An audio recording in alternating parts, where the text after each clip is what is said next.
தேங்காய் பால் சாதம்.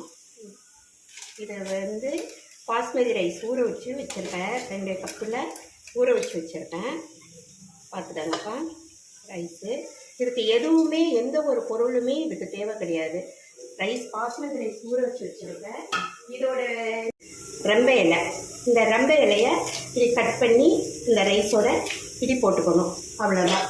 இதுக்கு தேவையான உப்பு இந்த கப்பால் நான் 2 கப்பு ரைஸ் எடுத்துருக்கேன். அதேமாதிரி அந்த கப்பால் தேங்காய் பால் எடுக்கணும். 2 கப்பு நான் 2 கப்பு எடுத்துருக்கேன்னா 3 கப்பு நீங்கள் தண்ணி ஊற்றிக்கலாம். 2 3 கப்பு தண்ணி ஊற்றிருக்கேன். அவ்வளோதான்ப்பா. இது வந்து இஞ்சி பூண்டு பேஸ்ட்டு எதுவுமே தேவை கிடையாது. ஆயிலோ நெய்யோ எதுவுமே தேவை கிடையாது. இலை ரொம்ப இலையை போட்டு இந்த இஞ்சி வந்து நான் துண்டு தான் எடுத்து வச்சுருக்கேன். இந்த இஞ்சி அப்படியே பச்சையாக போடணும், பேஸ்ட் இல்லாமல் இப்படி பச்சையாக போடணும். அவ்வளோதான். இதை மூடி வச்சுருங்க.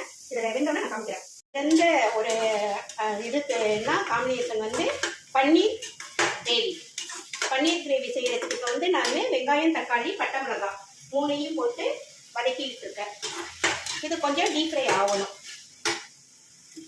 தேங்காய் ஆட் பண்ணிக்கணும்.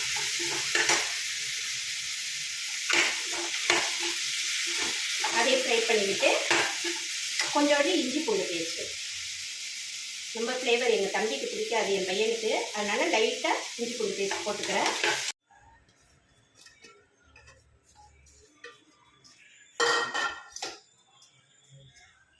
கொஞ்சோண்டு பெப்பர் போட்டிருக்கேன்.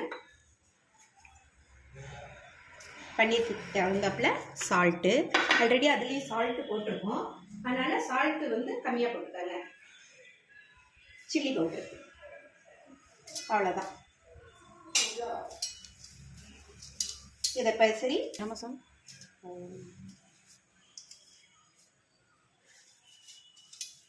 கரம் அந்த வதக்கி வச்ச வெங்காயம், தக்காளி அந்த பேஸ்டெல்லாம் ஒரு கடாயில் போட்டு பன்னீர் ஃப்ரை பண்ணுறதுக்காக ஆயில் ஊற்றிக்கிறேன்.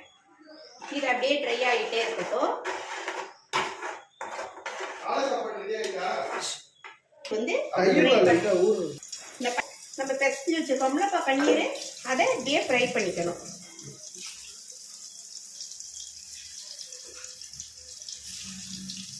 இது கொஞ்சம் எண்ணெய் சட்டியில் ஒட்டுந்தான். நம்ம வந்து அதுக்கு தகுந்தாப்புல கொஞ்சம் ஹீட் வந்தோடனே நம்ம அப்படியே பரட்டி விட்டு அப்படியே எடுத்துட வேண்டியது தான். ரொம்ப நிறைய போட வேணாம். இப்போ வந்து நம்ம வந்து இதை போட்டு அப்படியே இதில் இது பண்ணிக்க வேண்டியது தான். லைட்டாக உடையாமல் லைட்டாக இது பண்ணி விட்டுருங்க. இது கிழங்கடப்பா. அதுக்கு நான் வந்து ஆனியன், க்ரீன் சில்லி 2ஐயும் கட் பண்ணி வச்சுருக்கேன். கிழங்கடை அரைச்சி வச்சுருக்கேன் ஆல்ரெடி. அதையும் இதில் போட்டுக்கிறேன். வந்து அந்த சவாரி கிழங்கு அப்படின்னு சொல்லுவாங்களப்பா, அது அரிசி ஊற வச்சு கிழங்க திருவி அதையும் இதையும் போட்டு அரைச்சி வச்சுருக்கப்பா. கிழங்கையும் அரிசியும் அரைச்சி வச்சுருக்கேன். இதுக்கு வந்து தேவையான அளவு சால்ட்டு போட்டுக்கணும்ப்பா. சால்ட்டு போட்டுக்கணும்.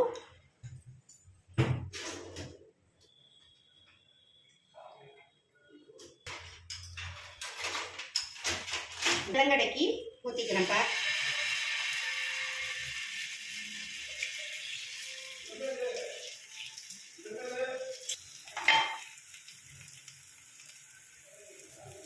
இந்த கிழங்கடை ஊற்றுனேன்னப்பா கார அடை, அதுலேயே இந்த கருப்பட்டி காய்ச்சி ஸ்வீட்டாகவும் செஞ்சுக்கலாம்.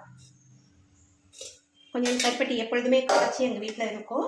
அதை இது பண்ணி ஸ்வீட் அடை செய்ய போகிறேன். இப்போ சவாரி கிழங்கு, அரிசி 2ஐயும் அரைச்சிக்கிட்டு ஃபஸ்ட்டு அரிசி நல்லா நைஸாக அரைச்சிக்கிட்டு அதுக்கப்புறம் கிழங்கு துருவி வச்ச அந்த கிழங்க லைட்டாக, ரொம்ப இது பண்ணக்கூடாது, மசியக்கூடாது, லைட்டாக அரைச்சிக்கிட்டு இப்போ இதை வந்து ஸ்வீட் அடை செய்கிறேன்.